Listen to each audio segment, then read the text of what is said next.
근심하게 한 자가 있을지라도 나를 근심하게 한 것이 아니요 어느 정도 너희 모두를 근심하게 한 것이니 어느 정도라 함은 내가 너무 지나치게 말하지 아니하려 함이라. 이러한 사람은 많은 사람에게서 벌 받는 것이 마땅하도다. 그런즉 너희는 차라리 그를 용서하고 위로할 것이니 그가 너무 많은 근심에 잠길까 두려워하노라. 그러므로 너희를 권하노니 사랑을 그들에게 나타내라. 너희가 범사에 순종하는지 그 증거를 알고자 하여 내가 이것을 너희에게 썼노라. 너희가 무슨 일에든지 누구를 용서하면 나도 그리하고 내가 만일 용서한 일이 있으면 용서한 그것은 너희를 위하여 그리스도 앞에서 한 것이니 이는 너희로 사탄에게 속지 않게 하려 함이라. 우리가 그 계책을 알지 못하는 바가 아니로라. 아멘, 아멘.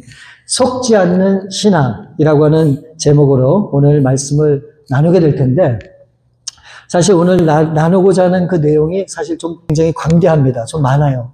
그래서 제가 최대한 요약하고 그것을 이제 전할 텐데요. 오늘 말씀이 어떻게 보면 잘 이해가 안 되면서도 조금 복잡할 수도 있는데 여러분들이 하여튼 집중하시고 잘 따라와 주시면 고맙겠습니다. 여러분 사도 바울이 2차 전도 여행 때 고린도라고 하는 지역에 1년 반 정도 머물면서 하나님의 말씀을 부지런히 증거하고 가르치고 전했어요. 그래서 드디어 이 고린도라고 하는 지역에 하나님의 교회가 세워지게 됩니다. 그런데 당시 이 고린도라고 하는 지역을 보게 되면 보통 그냥 평범한 그런 도시가 아니었었어요. 이 고린도는 바다와 육지를 연결하는 어떤 그런 상업과 무역의 중심지로 많은 사람들이 왕래하는 그런 곳이었었습니다. 그러다 보니까 다양한 문화와 또 배경을 가진 사람들이 서로 어우러지면서 결국 철학과 예술과 종교의 중심지로 발전한 곳이 바로 이 고린도라고 하는 지역이에요. 그리고 또 이 고린도 지역은 이 여러 계층의 사람들이 이렇게 어울려 살았기 때문에 굉장히 복잡한 그런 사회적인 구조를 갖고 있었어요.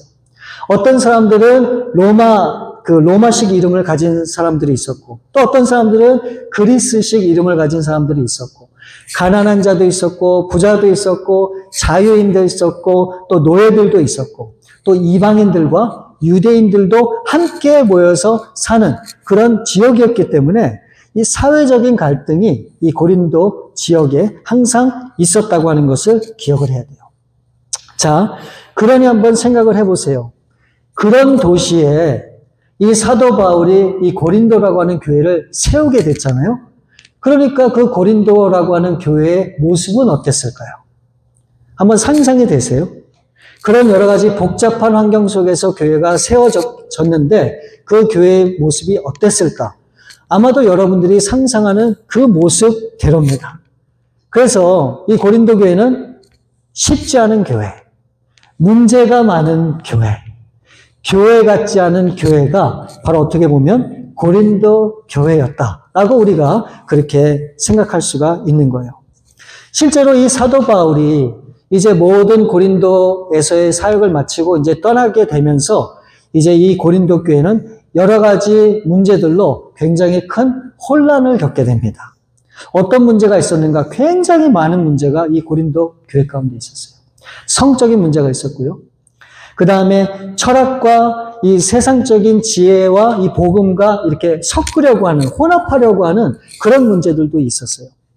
또 이 성찬에 대한 것, 영적인 은사에 관한 것, 이 재물에 관한 것, 이 십자가에 대한 어떤 그런 것도 오해하는 것이 있었고, 또 결혼과 이혼에 대한 문제들, 우상 재물에 대한 문제들, 그 다음에 또 이 부활에 관한 이 교리 등 여러 가지 굉장히 복잡한 문제가 이 고린도 교회에 있었다는 거예요. 그러니까 오늘날 이 땅에 있는 교회 중에서 가장 문제가 많은 교회가 있을 거 아니에요? 찾아보면. 그 모든 문제가 이 고린도 교회에도 있었다라고 그렇게 보시면 돼요. 예, 그렇게 이해를 하시면은 뭐 틀림이 없을 겁니다. 자, 그럼 왜 이와 같은 문제들이 고린도 교회에 생기게 되었을까를 보게 되면 이 고린도라고 하는 굉장히 특정한 그런 상황 때문에 영향을 받은 것도 분명히 있을 거란 말이죠. 근데 그것뿐만이 아니고 이 고린도는 내부적으로 이 성도 간에 어떤 분열되는 그런 일들이 있었고, 또 그 다음에 이 도덕적인 타락이 이들 가운데 있었고, 또 영적인 교만함과 자만심이 이 교인들 가운데 넘쳤기 때문에 결국은 이런 것들이 문제가 됐던 거예요. 그런데 근본적인 원인을 추적해보면 한 가지 정도로 생각을 할 수 있어요. 그건 뭐냐면 이 고린도 교회에 이렇게 은근슬쩍 들어온 거짓 교사가 있었어요. 예. 그 사람들이 이 말씀을 잘못 가르치고 오해하도록 만들었기 때문에 결국은 그런 것들이 불거져서 이 수많은 문제를 낳게 됐다라고 이해하시면 그게 맞는 말입니다. 그러니 이 고린도 교회를 사도 바울이 개척을 했잖아요. 지금 교회에 이 사도 바울이 있는 건 아니지만 그 고린도 교회가 여러 가지 문제에 처해 있다는 사실을 왜 듣지 못했겠습니까? 그런 소문과 소식들을 이 사도 바울이 듣게 된 거예요. 그래서 이 사도 바울이 그와 같은 문제를 듣고 그 문제들을 해결하기 위해서 이 사도 바울이 편지를 써서 보내요. 그 편지가 뭐냐면 바로 그게 고린도 전서와 고린도 후서예요. 그래서 이 두 번의 편지를 이 사도 바울이 이 고린도에 보내게 되는 거예요. 근데 이 사실 사도 바울이 고린도 교회에 보낸 편지는 이 두 개가 아니에요. 두 개가 더 있어요. 두 통의 편지가 더 있어요. 근데 그것은 성경에 나와 있지 않아요. 그럼 제가 어떻게 하는가? 이 고린도 전후서를 살펴보면 또 사도 바울이 이 고린도 교회에 편지를 보냈다고 하는 사실을 우리가 짐작해 볼 수가 있어요. 자, 고린도전서 5장 9절 말씀을 보시면 내가 너에게 쓴 편지에 음행하는 자들을 사귀지 말라 하였거니와. 여러분 이 말을 잘 보면 이 사도 바울이 이 고린도 교회 편지를 보내기 전에, 그러니까 고린도전서를 쓰기 전에 어떻게 했다고요? 이미 그 전에 써서 보낸 편지가 있다라고 하는 것을 지금 얘기하고 있잖아요. 그렇죠? 그렇게 편지를 보냈는데도 불구하고 이 고린도 교회의 문제가 해결이 되지 않았어요. 그래서 이제 사도 바울이 이제 다시 두 번째 편지를 써서 이제 이 고린도 교회에 보내게 되는데 바로 그게 고린도 전서예요. 자, 당시 이 사도 바울은 여러 가지 정황 때문에 이 고린도 교회를 직접 갈 수가 없어요.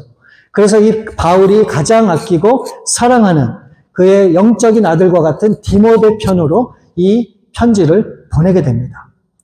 이제 디모데에 대한 신뢰도 있고 그 다음에 이번에는 한껏 뭔가가 해결되겠지라고 하는 기대를 갖고 이 디모데 편의 편지를 보냈거든요.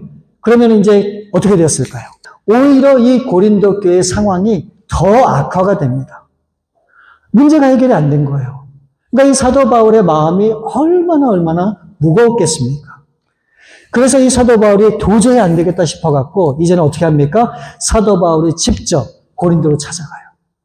그런데 이 교회를 개척한 목사님이 오셨으니 반갑게 맞아주고 환영을 해야 되는데 이 고린도 교회 성도들이 어떻게 했을까요? 이 사도 바울을 완강히 거부를 해요.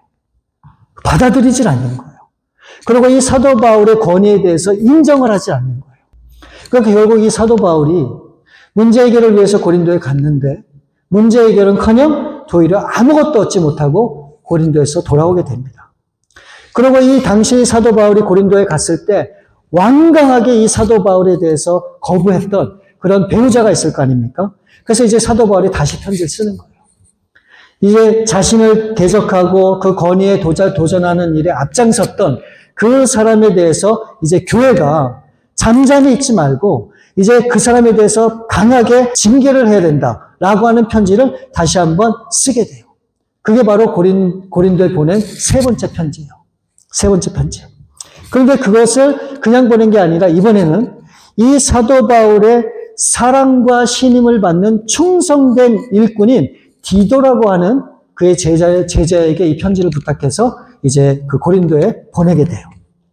자, 여러분 사도 바울 입장에서는 정말로 화가 날 만도 하죠. 왜요? 사도 바울이 개척한 교회이고 이 사도 바울이 그 교회의 어려운 사정을 듣게 되면서 어떻게든 그 교회를 살리고 돕고자 했는데 오히려 이 교인들의 반응은 뭡니까? 오히려 사도 바울을 거부하고 인정하지 않고 고마워하지 않는 그들의 모습을 보면서 이 사도 바울이 굉장히 마음에 큰 어떻게 보면 상처를 받게 되죠. 어쩌면 이 고린도 교회 성도들에 대한 배신감을 느꼈는지도 몰라요. 근데 저는 이 대목에서 이 사도 바울이 너무너무 정말 대단한 사람이다라고 하는 생각을 안 할 수가 없어요. 여러분, 이와 같은 상황에도 이 사도 바울이 어떻게 하는 줄 아십니까? 사도 바울은 자신의 입장에만 서 있지 않아요. 모든 문제를 객관적으로 보기를 시작해요. 그러다 보니까 이 세 번째 편지를 쓰면서 이제는 고린도 교회 너희들이 그 배우자들을 추출해내고 그 사람들에 대해서 강한 징계를 하고 라고 하는 어떤 강력한 메시지를 거기다 적었거든요. 그런데 그거를 디도편에 보내고 나서 이 사도 바울이 어떻게 해요? 자신이 보낸 그 편지로 인해서 근심하게 돼요. 그리고 내가 그냥 그 편지를 보내지 않았어도 될 걸 내가 왜 보냈을까 후회를 하기 시작해요. 자, 고린도후서 7장 8절 말씀을 보시면 그러므로 내가 편지로 너희를 근심하게 한 것을 후회하였으나 사도 바울 자신이 디도편으로 보낸 세 번째 편지에 대해서 괜히 보냈다, 보내지 말걸 이런 여러 가지 후회의 마음이 들었다는 거예요. 그런데 여러분 그와 같은 사도 바울이 후회하는 그 과정 중에 이 사도 바울의 마음을 보신 분이 있어요. 바로 그분이 누구신가? 우리 하나님이세요. 하나님. 여러분 보세요. 사도 바울이 이 고린도 교회 문제를 해결하기 위해서 몇 번의 편지를 보냈죠? 바로 요 전에 2번의 편지를 보냈어요. 근데 해결이 됐습니까? 안 됐어요. 오히려 이 고린도 교회에 더 상황만 악화시켰단 말이죠. 그것을 감안하면 지금 이 디도편에 보낸 세 번째 편지는 뭡니까? 그러니까 이제는 좀 잘 좀 이해해 주세요. 부탁합니다. 그런 편지를 보냈나요? 아니에요. 오히려 더 강한 메시지를 담아서 디도편의 편지를 보냈단 말이에요. 그렇죠? 그러면은 어떤 일이 생겨야 됩니까? 당연히 그 전에 거부하고 반대하고 이 사도 바울에 대해서 전적으로 부인을 했기 때문에 그렇게 반응하는 게 오히려 맞는 얘기죠. 그렇죠? 2번을 그랬으니까. 그런데 어떤 일이 일어나게 되는가? 고린도후서 7장 7절과 8절 말씀을 보시면 그가 온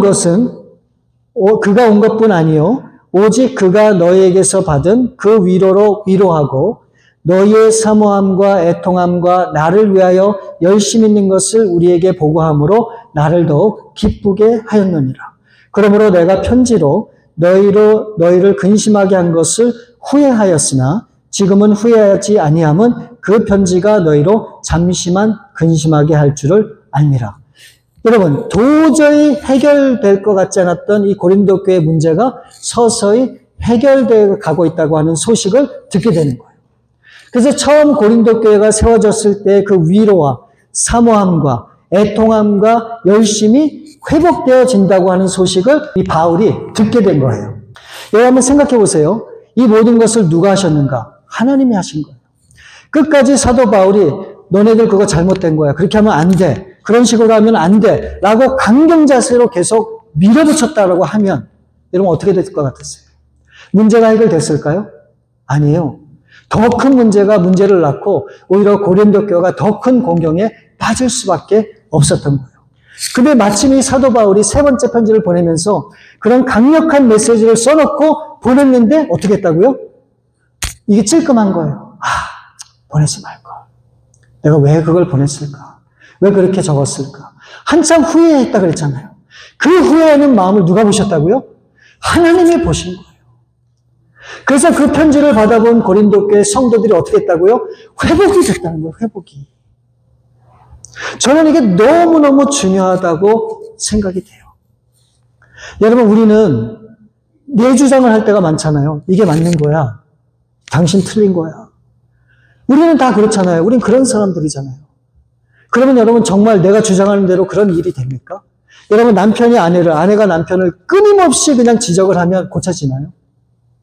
고쳐져요? 안 돼요. 불가능해요. 불가능하단 말이에요. 그럼 어떤 마음을 가지면 고쳐질까요?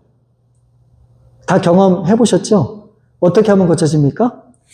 받아들이고 수용하고 인정하고 그냥 있는 그대로를 그냥 이렇게 그냥 받아주면 그게 다 이해가 되고 다 마음이 풀어지고 화해가 되고 다 그렇게 되는 거 아닙니까? 예, 그게 문제의 해결이란 말이에요. 여러분, 사도 바울이 이 후회하는 마음을 갖지 않았다면 어쩌면 이 고린도 교회는 지금까지도 존재하지 않는 그런 교회로 사라지고 말았을 거예요. 그런데 이 사도 바울이 후회했다고 하는 그 마음을 하나님이 보시고 하나님이 역사하신 거죠. 그래서 이 고린도 교회 모든 문제들을 해결해 가시고 고린도 교회가 다시 원점으로 새로운 사역을 시작할 수 있도록 길을 열어주셨다고 하는 사실을 우리가 이 말씀을 통해서 보게 되는 거예요. 여러분, 이게 전부 하나님의 역사라고 하는 사실을 이 사도 바울은 깊게 깨닫게 된 거예요. 그러니 이 사도 바울의 마음이 얼마나 기뻤겠어요. 3번이나 편지를 보내고 가서 푸대접 받고 이제는 가능성이 없다고 다 내려놓고 포기할 만한데 이제 회개한 거 아니에요? 그래서 이 사도 바울이 너무너무 기분이 좋아서 편지를 다시 썼어요. 이 편지가 뭘까요? 고린도 후서예요. 여러분 이해가 되시죠? 그러니까 2번의 편지 고린도 전후서는 우리가 알지만 이 성경에 나타나지 않은 2번의 편지가 더 있었다라고 하는 사실을 우리가 이 말씀을 통해서 확인할 수 있는 거예요. 자, 그러면서 이제 사도 바울이 오늘 본문 1절에 이렇게 고백을 해요. 내가 다시는 너희에게 근심 중에 나아가지 아니하기로 스스로 결심하였노니. 와우.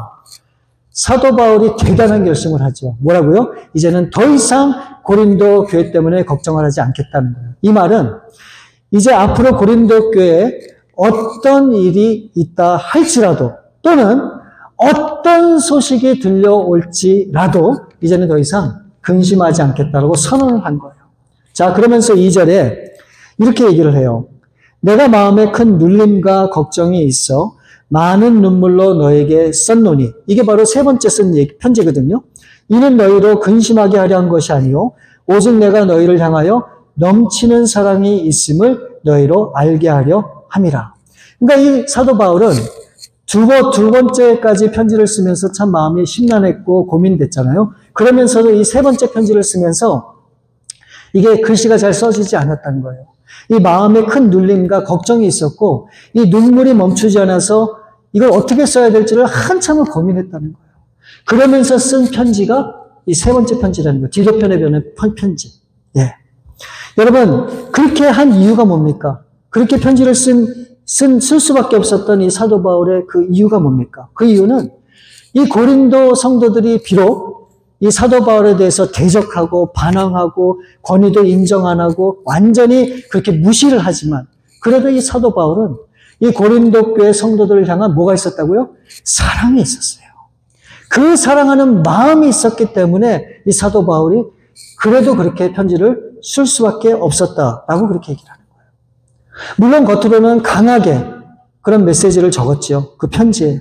그렇지만 결국 그렇게 한 그 이유도 이 사도 바울이 그 고린도 교회 성도들을 사랑했기 때문이다라고 그렇게 설명하고 있는 거예요. 그러면서 이 고린도 교회 성도들에게 부탁을 한 가지를 합니다. 자신을 이 사도 바울을 대적하고 근심하게 만든 그 배우자가 있잖아요. 그 대적자가 있잖아요. 이 그냥 선동해갖고 그 일을 만들어간 그 사람이 있을 거 아니에요? 그 사람을 향해서 이 사도 바울이 어떻게 하라고 권면을 합니까? 자, 6절과 8절 말씀을 한번 보세요. 6절부터 8절 말씀. 이러한 사람은 많은 사람에게서 벌받는 것이 마땅하도다. 그런즉 너희는 차라리 그를 용서하고 위로할 것이니 그가 너무 많은 근심에 잠길까 두려워하노라. 그러므로 너희를 권하노니 사랑을 그들에게 나타내라. 여러분, 죄를 짓고 잘못한 사람을 벌하는 것은 마땅하지만 그런 사람들에 대해서 어떻게 하라고 얘기합니까? 용서하고 사랑하고 받아줘야 된다라고 얘기를 하고 있어요. 제가 이 말씀을 준비하면서 굉장히 중요한 어떤 원리를 깨닫게 됐어요. 이게 정말 너무 중요하다는 그런 생각을 제가 하게 됐는데, 우리 그리스도인들은 죄를 짓고 잘못한 사람들을 대할 때 어떤 태도와 자세를 가져야 하는지 그런 깨달음이 있었어요. 자, 보세요. 10절과 11절 이제 보시면 너희가 무슨 일에든지 누구를 용서하면 나도 그리하고 내가 만일 용서할 일이 있으면 용서한 그것은 너희를 위하여 그리스도 앞에서 한 것이니 이는 우리로 사탄에게 속지 않게 하려 함이라. 우리가 그 계책을 알지 못하는 바가 아니로다. 바로 이 구절에서 우리 그리스도인들은 죄나 잘못을 한 사람들에 대해서 어떤 자세와 태도를 취해야 될지 그런 영적인 원리를 설명하고 있는데, 여러분 보세요. 이 말씀을 정리하면 이런 거예요. 사탄은 교회와 성도들 간의 분열과 갈등을 조장하고 이 교회라고 하는 공동체를 파괴하기 위해서 시시때때로 기회를 노리는 게 바로 사탄이잖아요. 이러한 사탄에 속지 않고 우리가 넘어가지 않고 우리가 온전히 믿음 안에 바로 설 수 있는 길과 방법이 무엇이라고 이 말씀에서 이야기하냐면요. 바로 그것이 용서하는 거라고 얘기하고 있어요. 용서하는 거. 여러분, 사도 바울은 이미 2번의 편지를 보내면서 경험을 했잖아요. 아무리 권하고 아무리 좋은 얘기를 해도 아무런 소용이 없었다고 하는 것을 깨닫게 됐잖아요. 그래서 3번째도 편지를 쓰면서 너무 어떻게 보면 그 성도들이 괘씸하고 괴팍해서 이제는 안 되겠다 싶어갖고 또 강하게 메시지를 적었단 말이에요. 그런데 그런 와중에 후회하는 마음을 갖게 되면서 이거는 아니겠지. 여러분, 여기서 후회하는 마음이 뭘까요? 바로 그것이 이 자신을 대적하고 이렇게 힘들게 했던 그 사람에 대해서 용서하는 마음이라고 하는 생각이 들었어요. 후회한다고 하는 것이. 그러니까 그런 마음을 갖는 순간에 하나님께서 그 안에 들어가신 거죠. 바울 가운데. 그래서 그 마음을 주장해 주시고 인도하셔서 결국은 이 고린도 교회 문제가 해결되게 되었다고 하는 것을 우리가 이 말씀을 통해서 확인하게 되는 거예요. 그러니까 여러분, 어떤 사람이 잘못을 하고 실수를 하고 나를 힘들게 하고 괴롭게 하고 그래서 저 사람 때문에 내가 도저히 견딜 수 없다 라고 하는 그런 생각과 그런 마음이 들 때 어떻게 하라는 겁니까? 그 마음을 계속 품고 있으면 해결이 안 돼요. 될 수가 없잖아요. 여러분, 그래갖고 해결한 적 있으세요? 이게 말로 한다고 됩니까? 뭘 어떻게 한다고 됩니까? 안 돼요. 될 수가 없어요. 그런데 그런 사람들에 대해서 용서하는 마음을 갖게 되고 그렇게 나아가면 그 마음을 통해서 누가 역사를 하신다고요? 하나님이 하신다는 거예요. 하나님이. 나는 힘들어요. 내 마음은 여전히 괴로워요. 그렇지만 그 마음을 갖고자 내가 마음을 살짝 열면 하나님이 그 안에 들어가신다니까요. 그래서 문제가 해결된다는 거예요. 여러분, 저는 이게 너무너무 중요하다는 생각이 들어요. 이 용서는 우리 예수님께서 우리에게 보여주신 거예요. 만일 예수님의 용서가 우리 삶 가운데 없었다면 여러분들이 지금 어떤 삶을 살고 있을까요? 아니, 앞으로 또 여러분들이 어떤 삶을 살아가게 될까요? 우리는 어쩌면 한 분 한 분마다 죄인으로 낙인 찍혀서 우리가 죽을 때까지 일평생 죄인의 딱지를 붙이고 아마 그렇게 살아갈 수밖에 없게 되는 겁니다. 예, 그게 우리의 인생이란 말이죠. 그런데 누가 우리를 용서해 주셨어요? 우리 하나님, 우리 예수님이 우리를 용서해 주셨단 말이에요. 바로 우리를 그 용서하지 못하게 만드는 그 원인이 있고 그 이유가 있는데 그게 뭐라고 말씀합니까? 그게 사탄이라는 거예요.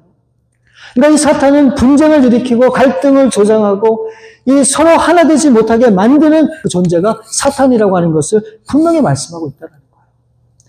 여러분, 어떤 경우에도 마음이 나눠지고 갈등이 있는 것은 하나님의 뜻이 아니에요. 성경에 보니까 어떤 경우에 싸우기도 하던데요. 여러분, 그게 정말 하나님의 뜻일까요? 아니에요. 아니에요. 아니란 말입니다. 철저하게 나누고 분리하고 파괴시키는 것이 바로 그게 사탄의 계책이라는 거예요. 그럼 이 사탄의 계책을 유일하게 해결할 수 있는 방법이 뭐라고 지금 말씀하는 거죠? 예? 용서하는 거라고 얘기하는 거예요. 용서하는 거. 그렇기 때문에 이게 얼마나 중요한지 몰라요. 여러분, 베드로가 예수님 앞에 이렇게 물어봤죠. 예수님, 내 형제가 만일 내게 죄를 지었을 때 내가 몇 번 용서해야 됩니까? 그때 예수님이 뭐라 그러셨죠? 예? 우리 말씀을 볼까요? 마태복음 18장 22절 말씀에 보면 예수께서 이르시되 내게 이르노니 7번뿐 아니라 7번은 70번까지라도 할지니라. 여러분, 유대인들은 몇 번까지 용서할 수 있을까요? 3번까지는 용서돼요. 우리 부부간에 갈등이 있고 어려우면은 몇 번까지 용서할 수 있을까요? 한 번도 용서가 안 되죠. 근데 유대인들은 좀 나아요. 3번까지는 할 수 있대요. 근데 예수님 뭐라고 말씀하십니까? 7번씩 70번. 그러니까 그냥 숫자로 하면 7번이니까 7 곱하기 70번, 490번이에요. 이 얘기는 뭡니까? 무한대로 용서를 하라고 하는 그런 예수님의 메시지예요. 그래서 마태복음 6장 14절, 15절 말씀을 보면 너희가 사람의 잘못을 용서하면 너희 하늘 아버지께서도 너희 잘못을 용서하시려니와 너희가 사람의 잘못을 용서하지 아니하면 너희 아버지께서도 너희 잘못을 용서하지 아니하시리라.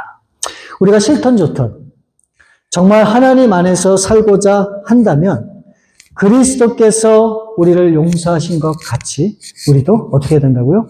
용서해야 된다고 하는 것을 말씀하고 있어요. 만일 우리가 정말 그래서 용서하지 않는다고 하면 바로 그것이 사탄의 괴책에 노란하는 것이다 라고 하는 것을 설명하고 있는 거예요. 여러분 한번 생각해 보세요. 가정에 완벽한 부부가 어디 있어요? 완벽한 자녀가 어디 있습니까? 실수하고 잘못하고 그런 일들이 번복되고 있을 수 있잖아요. 근데 용서가 없는 가정을 한번 생각해 보세요. 그 가정의 모습이 어떨지. 이 사랑의 공동체로 세워진 교회라고 하는 곳이 있는데 이곳에 용서가 없다고 한번 생각해 보세요. 그 모습이 어떤 모습일까요? 여러분, 용서하지 않으면 우리에게 남는 것은 뭐가 있을까요? 아픔과 상처밖에 없어요. 그거는 우리 하나님이 원하시는 것이 아니에요. 여러분, 복음이라는 게 뭘까요? 영어로 굿뉴스잖아요. 헬라어로 유앙겔리오, 좋은 소식이라는 거예요. 좋은 소식. 여러분, 뭐가 좋은 소식입니까? 예수님을 믿어서 우리가 축복받고, 예수님을 믿어서 건강이 회복되고, 예수님을 믿어서 나의 모든 삶이 형통한 것이 그게 좋은 소식이에요? 아니에요. 정말 복음이 정말 좋은 소식인 까닭과 이유가 뭔지 아세요? 하나님께서 영원히 죄에 대해서 책망하고 심판을 하셔야 되는데 우리를 어떻게 하셨다는 겁니까? 용서해 주셨다는 거예요. 여러분, 이게 좋은 소식이에요. 이것보다 좋은 소식은 없는 거예요. 그렇기 때문에 우리가 어떻게 해요? 하나님의 자녀로 부족하지만 우리가 영원한 천국에 갈 수 있다라는 거예요. 그러니까 여러분, 우리는 용서함을 받은 사람들이에요. 네. 그런데 하나님께서 우리를 용서해 주셨는데 우리가 우리의 가족과 이웃과 우리 주위 있는 사람들을 용서하지 못할 이유가 어디 있습니까? 아니거든요. 우리가 진정으로 어떤 경우에든 우리가 다 용서하고 사랑으로 품고 화해하고자 하는 마음으로 나갈 때 하나님께서 놀라운 하나님의 그런 역사하심으로 우리의 삶을 회복시키시고 고치시고 놀라운 하나님의 은혜를 주신다라고 하는 말씀을 우리가 꼭 기억할 수 있기를 바랍니다. 그래서 어떤 경우에도 우리가 서로 용서하는 마음으로 나가시는 저와 여러분들 될 수 있기를 우리 주님의 이름으로 축원을 드립니다. 우리 시간 함께 기도하는 시간 갖길 원합니다. 여러분, 용서한다고 하는 것이 참 쉽지 않죠.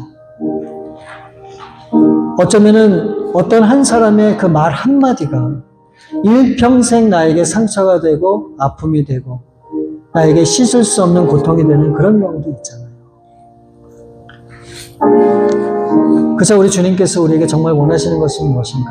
용서하기를 원하세요. 바로 그것이 그리스도의 냄새고 바로 그것이 그리스도의 향기라고 그렇게 말씀하고 있습니다.